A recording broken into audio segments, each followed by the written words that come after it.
Hillary Clinton and Bernie Sanders are indeed facing off here in Nevada, a state she needs to win after her bruising defeat to Sanders in New Hampshire. So what's really going on inside the Clinton campaign? Well, let's find out from the guy who is inside the Clinton campaign. He's traveling with Hillary Clinton, Ed Henry from Las Vegas. Ed, is her, just yes or no, head about to explode?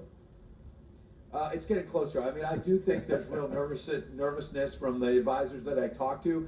It's not a full freak-out mode or anything like that, while I'm sure critics would like to see that. But I have to tell you, if she loses Nevada and then South Carolina doesn't go as well as expected, as we've seen in some of these early states, they will be in full freak-out mode. Here's the bottom line. There is a pattern here. She had a double-digit lead in Iowa. Then it became a virtual tie, a double-digit lead in New Hampshire that became, a mammoth defeat where Bernie Sanders beat her by double digits, a drubbing. And now here in Nevada, just a month ago, there was a double-digit lead again for Hillary Clinton. It is now a dead heat. She's up by 1 point, according to a CNN poll. So look, are they getting nervous? Yes. No, they're getting nervous, but Ed, between us, the superdelegate situation, all the things you said are true, yet she is walloping him in the delegates because the superdelegate, which they don't do on the GOP side to the extent that they do in the Dems. Right. So even if she does fall in say, Nevada or doesn't do as well as expected in South Carolina, she's still doing pretty well, though.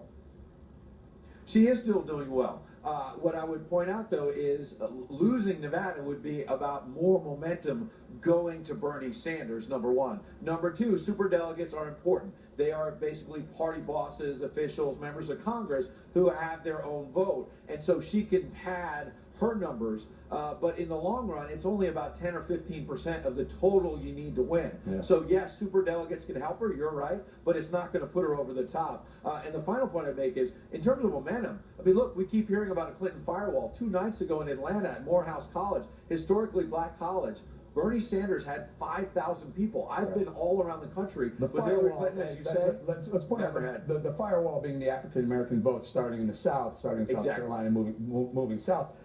Look, I'm scratching my head why the Sanders campaign doesn't just start hitting her on, number one, the unfairness of the superdelegate situation, number one, and number two, this Goldman Sachs transcript. I would be hounding them for the transcripts of everything she ever said at a Goldman Sachs speech. She has them. They're hiding somewhere. If she really wants to be transparent, get them out there. Yeah, you're certainly right that this is an issue for Hillary Clinton. She talks a good game about Wall Street reform and then got paid all this big money, Goldman Sachs and other Wall Street firms, to give big speeches, and she won't release the transcripts. You're right, that's an issue. It's come up in some of the debates in the forums. There's another one that will, issue that is in there with the emails and with the Clinton Foundation. Yeah. But the bottom line is, when I talk to senior people in the Sanders camp, they say, look, you've got Eric Bolling talking about it. You've got all these influential people around the country talking about it. If Bernie Sanders does, then it becomes more political, and it doesn't allow him to focus on the economy where he's beating him. This firewall, the African-American firewall, seems to be coming down, at least to a certain extent. Take a listen, Ed. Just sit with us for a second. Listen to Killer Mike on Bernie Sanders' behalf.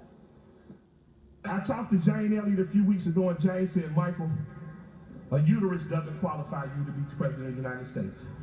You have to have policy that's reflective of social justice. Paying women a fair wage is social justice. Making sure that minorities have jobs is social justice. Ending a drug war is social justice. Now, some harsh words, but I don't know, it seems to be resonating a bit.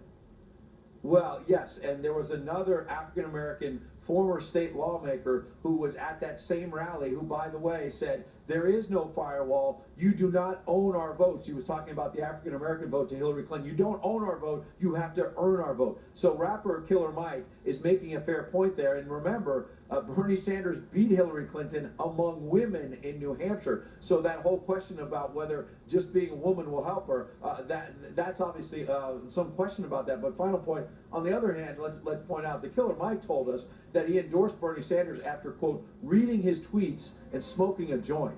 So throw that in there as well. Yeah, let's leave it right